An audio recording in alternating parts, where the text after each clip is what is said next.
Hi, ಇವತ್ತು ನಾವೊಂದು ವಿಶಿಷ್ಟ ರೀತಿಯ ಮ್ಯೂಚುವಲ್ ಫಂಡ್ ಬಗ್ಗೆ ತಿಳ್ಕೊಳ್ಳೋಣ.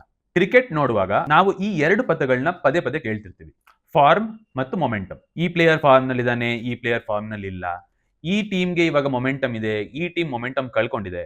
ಯಾವ ಪ್ಲೇಯರ್ ಫಾರ್ಮ್ ನಲ್ಲಿ ಇದಾನೋ ಅಥವಾ ಯಾವ ಟೀಮ್ಗೆ ಮೊಮೆಂಟಮ್ ಇದೆಯೋ ಆ ಟೀಮು ಮತ್ತು ಆ ಪ್ಲೇಯರ್ ಚೆನ್ನಾಗಿ ಆಡ್ತಾರೆ ಅನ್ನೋದು ನಮ್ಮ ನಂಬಿಕೆ. ಇದನ್ನೇ ನಾವು ಇನ್ವೆಸ್ಟ್ಮೆಂಟ್ಸ್ಗೆ ಅಳವಡಿಸಿದ್ರೆ ಏನಾಗಬಹುದು? ಈ ಸ್ಟ್ರಾಟಜಿನ ನಾವು ಮೊಮೆಂಟಮ್ ಇನ್ವೆಸ್ಟಿಂಗ್ ಅಂತ ಕರಿತೀವಿ. ಯಾವ ಬಿಸ್ನೆಸ್, ಯಾವ ಸೆಕ್ಟರ್, ಯಾವ ಇಂಡಸ್ಟ್ರಿ ಈಗ ಫಾರ್ಮ್ ನಲ್ಲಿ ಇದೆಯೋ, ಈಗ ಮೊಮೆಂಟಮ್ ಪಡ್ಕೊಂಡಿದೆಯೋ, ಆ ಬಿಸ್ನೆಸ್ ಸೆಕ್ಟರ್ ಅಥವಾ ಇಂಡಸ್ಟ್ರಿ ಮೇಲೆ ಇನ್ವೆಸ್ಟ್ ಮಾಡೋದನ್ನ ನಾವು ಮೊಮೆಂಟಮ್ ಇನ್ವೆಸ್ಟಿಂಗ್ ಅಂತ ಕರಿತೀವಿ. ಉದಾಹರಣೆಗೆ 2003-2004 ಸಮಯದಲ್ಲಿ ಕೇಂದ್ರ ಸರ್ಕಾರ ರೋಡು, ರೈಲ್ವೇಸ್ ಮತ್ತೆ ಡಿಫೆನ್ಸ್ ಮೇಲೆ ಸಿಕ್ಕಾಪಟ್ಟೆ ದುಡ್ಡು ಖರ್ಚು ಮಾಡಿತು. ಆಗ ಆ ಸೆಕ್ಟರ್ ನಲ್ಲಿದ್ದಂತಹ ಶೇರ್ಗಳ ಬೆಲೆ ಝುಯ್ ಅಂತ ಮೇಲೋಯ್ತು. ಸರಿಯಾದ ಸಮಯದಲ್ಲಿ ಇನ್ವೆಸ್ಟ್ ಮಾಡಿದವರು ಒಳ್ಳೆ ದುಡ್ಡು ಮಾಡಿದ್ರು.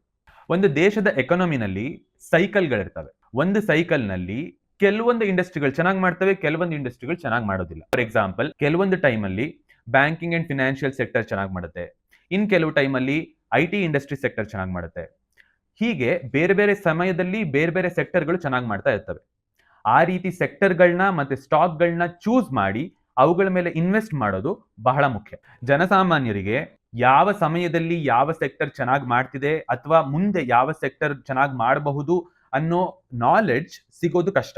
ಹಾಗಾಗಿ ಮೊಮೆಂಟಮ್ ಫಂಡ್ಗಳಲ್ಲಿ ನಾವು ಇನ್ವೆಸ್ಟ್ ಮಾಡಿದ್ರೆ ಆ ಫಂಡ್ ಅನ್ನ ಮ್ಯಾನೇಜ್ ಮಾಡುವಂತ ಎಕ್ಸ್ಪರ್ಟ್ಗಳು ನಮ್ಮ ಪರವಾಗಿ ಸರಿಯಾದ ನಿರ್ಧಾರನ ತಗೊಂಡು ಆ ಕ್ಷಣದಲ್ಲಿ ಫಾರ್ಮ್ ನಲ್ಲಿರುವಂತಹ ಇಂಡಸ್ಟ್ರಿಗೆ, ಸೆಕ್ಟರ್ಗೆ, ಶೇರ್ಗಳಿಗೆ ನಮ್ಮ ಹಣನ ಇನ್ವೆಸ್ಟ್ ಮಾಡಿ ನಮಗೆ ಒಳ್ಳೆ ಲಾಭನ ತಂದುಕೊಡುವಂತ ಕೆಲಸ ಮಾಡ್ತಾರೆ. ಆದ್ರೆ ಈ ಮೊಮೆಂಟಮ್ ಫಂಡ್ಗಳು ಇವಾಗ ಮ್ಯೂಚುವಲ್ ಫಂಡ್ಗಳಿಗೆ ಕಾಲಿಡ್ತಾರಂತ ವ್ಯಕ್ತಿಗಳಿಗೆ ಸರಿಯಾದಂತ ಫಂಡ್ ಅಲ್ಲ. ಮ್ಯೂಚುವಲ್ ಫಂಡ್ಗಳಲ್ಲಿ ಹೂಡಿಕೆ ಮಾಡಿ ಆ ಪ್ರಾಡಕ್ಟ್ ಮೇಲೆ ಸ್ವಲ್ಪ ನಂಬಿಕೆ ಬಂದು ಓಕೆ ನಾನು ಇನ್ನೂ ಏನಾದ್ರು ಒಂದು ಟ್ರೈ ಮಾಡಬಹುದು ಅಂತ ಓಪನ್ ಇರುವಂತಹ ವ್ಯಕ್ತಿಗಳಿಗೆ ಇದು ಸೂಕ್ತ.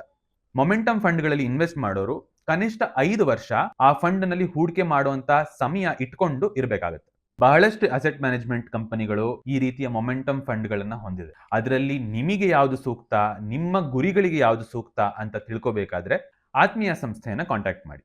ನಾವು ನಿಮ್ಮ ವಯಸ್ಸು, ನಿಮ್ಮ ಇನ್ವೆಸ್ಟ್ಮೆಂಟ್ ಹೊರೈಸನ್, ನಿಮ್ಮ ರಿಸ್ಕ್ ಅಪೆಟೈಟ್ ಇವೆಲ್ಲದ್ರ ಬಗ್ಗೆನೂ ಸಂವಾದ ಚರ್ಚೆ ಮಾಡಿ ನಿಮಗೆ ಈ ಪ್ರಾಡಕ್ಟ್ ಸೂಕ್ತನೋ ಅಲ್ವೋ, ಈ ಫಂಡ್ಗಳಲ್ಲಿ ನೀವು ಇನ್ವೆಸ್ಟ್ ಮಾಡಬಹುದೋ ಬೇಡವೋ ಅನ್ನೋ ಸಂಪೂರ್ಣವಾದ ಮಾಹಿತಿಯನ್ನ ನಿಮಗೆ ನೀಡಿ ನಿಮಗೆ ಸರಿ ಅನ್ಸಿದ್ರೆ ನಾವು ನಿಮಗೆ ಈ ಫಂಡ್ಗಳಲ್ಲಿ ಇನ್ವೆಸ್ಟ್ ಮಾಡಲಿಕ್ಕೆ ಸಹಾಯ ಮಾಡ್ತೀವಿ. ಇನ್ನು ಹೆಚ್ಚಿನ ಮಾಹಿತಿಗೆ ಅಥವಾ ಮ್ಯೂಚುವಲ್ ಫಂಡ್ ಬಗ್ಗೆ ಸರಿಯಾದಂತಹ ಗೈಡೆನ್ಸ್ಗೆ ಆತ್ಮೀಯ ಸಂಸ್ಥೆಯನ್ನ ಸಂಪರ್ಕ ಮಾಡಿ. Thank you. ಮ್ಯೂಚುವಲ್ ಫಂಡ್ ಹೂಡಿಕೆಗಳು ಮಾರುಕಟ್ಟೆ ಅಪಾಯಗಳಿಗೆ ಒಳಪಟ್ಟಿರುತ್ತವೆ. ಎಲ್ಲ ಯೋಜನೆ ಸಂಬಂಧಿತ ದಾಖಲಾತಿಗಳನ್ನು ಜಾಗೃತಿಯಿಂದ ಓದಿರಿ.